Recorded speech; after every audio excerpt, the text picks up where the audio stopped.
Predstavila vam bom mnenja, ki sem jih snovala na podlagi mojih izkušenj iz gospodarstva, na osnovi tega, kaj mi danes gospodarstveniki povedo in kaj mi povedo upokojenci, ki jih mnogo srečam in se tudi z mnogimi pogovarjam.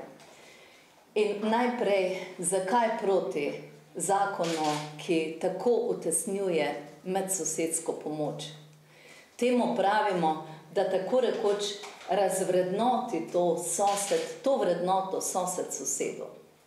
In sosed sosedu ne gre samo za tisto pomoč, ročno, manuelno, pomoč pri delu, ki jo nekdo lahko naredi. Gre tudi za en odnos, za eno dobro počutje med ljudmi.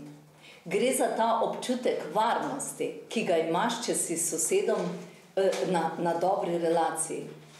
In glede na to, da sem včasih doživela vzhodno Nemčijo, kako je bilo v vzhodni Nemčiji, kjer je tako rekoč, kakorkoli se je kdo obrnil, je šlo za to špicnanje. In ko berem ta zakon, seveda prihajam do tega, da gremo v ta sistem, da bodo ljudje drug drugega prijavljali. Da recimo ne bo nekdo na kmetijo šel brez skrbi pomagati nekaj delati, pa vi veste, da so kmetije danes precej prazne, da vsak dan tudi ena kmetija propade.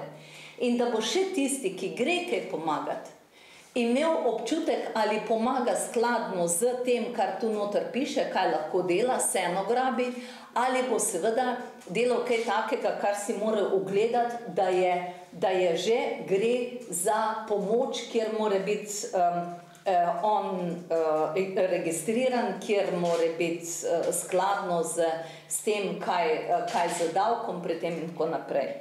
No in ta medsosedska pomoč je nekaj najhujšega, kar se je tu lahko zgodilo.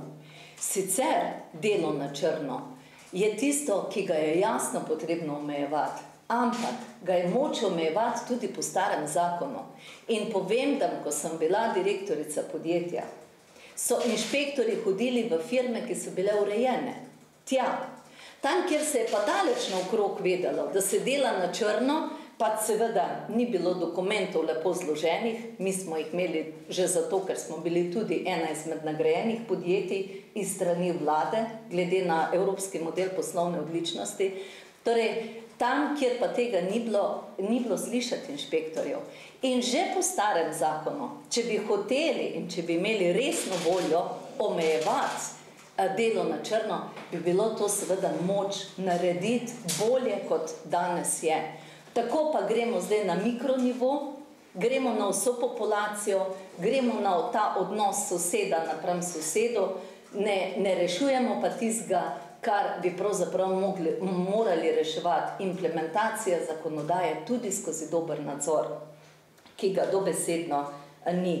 In iz tega človek dobi občutek, da kaznujemo pravzaprav malega človeka. Do tega smo pripeljali.